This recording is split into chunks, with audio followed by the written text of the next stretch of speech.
Yeah, they're pretty. Okay, the one in My Little Pony was cute.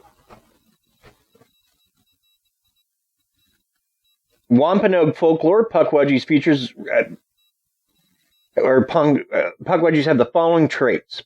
They can appear and disappear at will. They can transform into a walking porcupine. It looks like a porcupine from the back, and the front is half troll, half human, and walks upright. So essentially they can grow spines on themselves. Yeah. They can attack people and lure them to their deaths.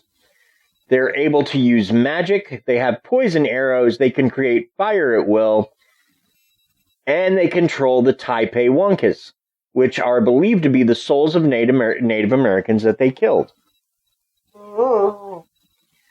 So, Pukwudgies are kind of like the leprechauns of Native American culture, minus the fact that they don't make shoes or clothes or anything useful.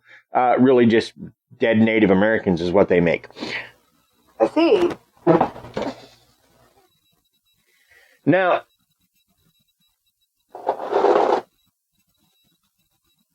did you look it up? No. Do you want to see? Sir. Sir. Well, okay. Now, the legend of the Pukwudgie began in connection to Mousehop. Yes. A creation giant believed by the Wampanoag to have created most of Cape Cod. He was beloved by the people, and the Pukwudgies were jealous of the affection that the natives had for him. They tried to help the Wampanoag, but their efforts always backfired until eventually they decided to torment them instead. They became mischievous and aggravated the natives until they asked Granny Squannet, Mashop's wife, for help. Mashop collected as many as he could. He shook them until they were confused and tossed them around New England. Some died, but others landed, regained their minds, and made their way back to Massachusetts. Satisfied that he'd done his job and pleased his wife, Mashop went away for a while. In his absence, the Pukwudgies had returned. They again changed their relationship with the Wampanoags. They were no longer just a nuisance, but began kidnapping children, burning villages, and forcing the Wampanoag deep into the woods and killing them. Because, well, they're fun at parties, apparently. Oh, yeah. Oh. Squannet again stepped in, but Mousehop, being very lazy, sent his 5 sons to fix the problem. Because why do anything yourself if you can get your children to do it? Well, yeah. The Pukwudgies lured them into deep grass and shot them dead with magic arrows. Enraged, Squannet and Mousehop attacked as many as they could find and crushed them, but many escaped and scattered throughout the New England again. The Pukwudgies regrouped and tricked Mousehop into the water and shot him with their arrows. Some legends say they killed him, while others claim he became discouraged and depressed about the death of his sons. But after these events, Mousehop disappears from the Wampanoag's mythology, but the Pukwudgie sticks around. Yeah, apparently.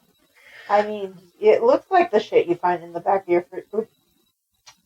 You're gonna have to believe me. It looks like the stuff you would find in the back of your refrigerator when it grows hair. So, Let me see. yeah, I totally. I mean, yeah. Sure.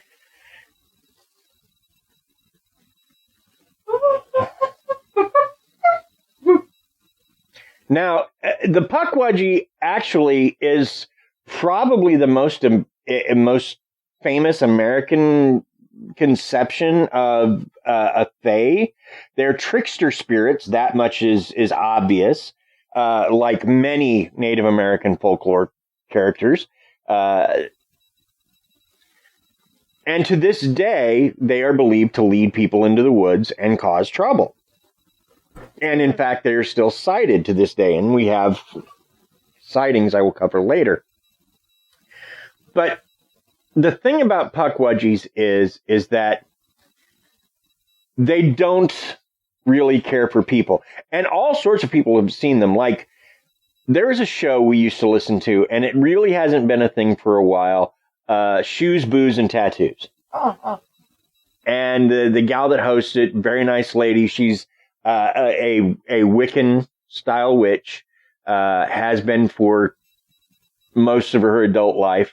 But she's encountered Pukwudgies, and she doesn't like them. They give off weird energy, and they just can't be trusted. And looking around online, I found several things. But because they are so well known, they turn up other places, like the American answer to Hogwarts, which I don't know what that is. One of the houses is House Pukwudgie. Potter fan, and you live in the States, instead of being a Hufflepuff or a Gryffindor, you could be a Pukwudgie. There you go.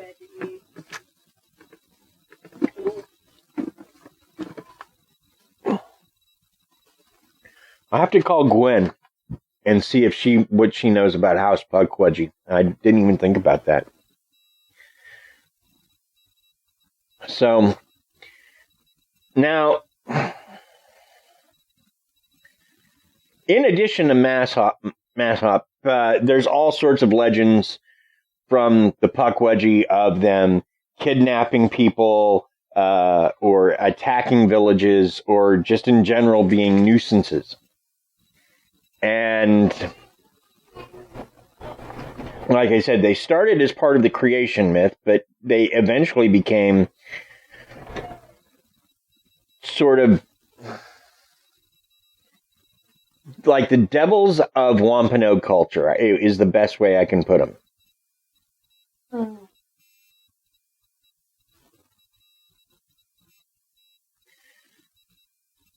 The Freetown State Forest in Massachusetts is a place where people have seen Pukwudgies regularly.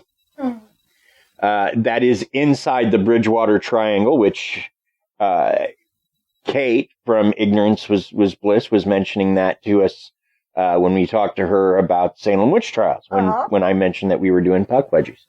So, yeah. So we're just kind of hanging out in the New England area for stories right now. Yep, apparently that's what we're doing. So, a woman named Joan claims she was walking her dog in the forest on a spring day in the 1990s. And mind you, this is the Freetown State Forest. Her dog ran off the path and dragged her into the woods. When the dog finally stopped, she found herself staring at a strange little being standing on a rock.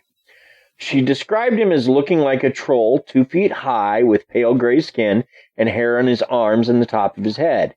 His torso was made up the majority of his body, and he had very short legs. His eyes were deep green, and he had large lips and a long, almost canine nose. Needless to say, Joan was shocked to see the creature. She stared at it, it stared at her. Finally, the dog ran back to the path, pulling her away from the Pukwudgie. Good job, doggy. So,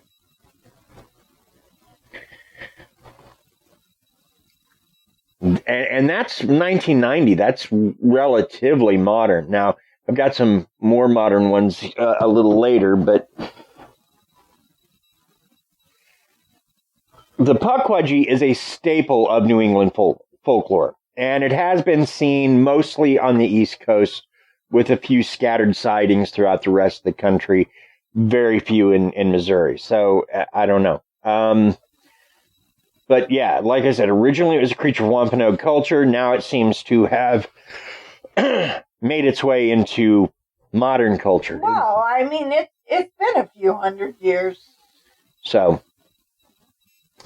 I say we take a time for a word from our sponsors. We come back, we'll talk sightings. Sounds good. All right.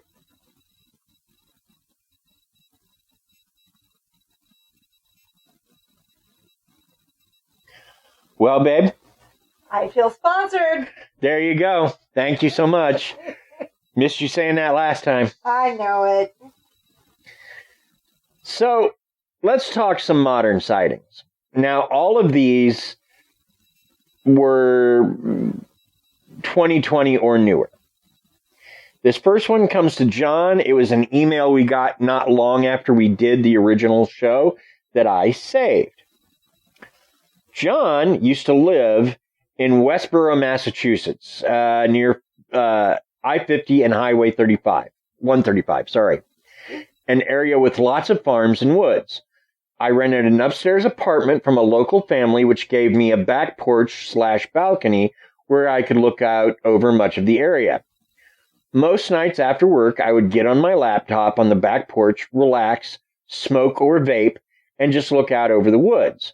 One night, it started to rain, and so I took my stuff into the house. I came out for my glass of tea, and that's when I saw it. At first, I thought it was someone hiding in a tree watching me. Thought it was one of my idiot friends trying to scare me, so I began to yell at him, and then in a flash of lightning, I got a better look at the thing in the tree. About 3 feet tall or so, it was crouched on a branch, its back to the tree with a large, almost canine nose and brown skin. I dropped the tea I had just picked up, and it spilled all over the deck. I ran in the house and slammed the door, staring through the glass panels. The lightning lit up the tree again, and I could see it at the bottom of the tree, and I cannot swear for sure it was a Pukwudgie, but that's what I believe it to have been. I never felt comfortable outside again and moved in with my girlfriend not too long afterwards. Well, that would be a little disconcerting.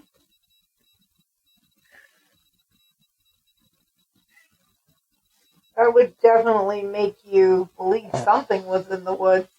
I can't blame him for moving with the girlfriend either. I don't think I could sleep in that area anymore if I saw something like that hanging out in my tree. Well, what about you, Krysta? You're on your back porch and drinking your tea, and you see a Pukwudgie up in the tree. You gonna keep living there?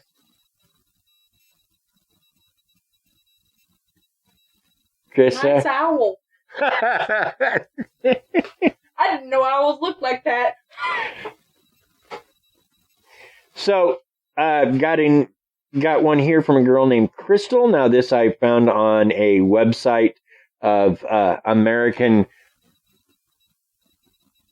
cryptid sightings. So, again, I don't know how true this is going to be, but let's read it. I was raised on what used to be a small farm near Bridgewater. While it had not been a farm in some time, my parents had purchased the property and the acreage, so me and my brothers and sisters had room to play.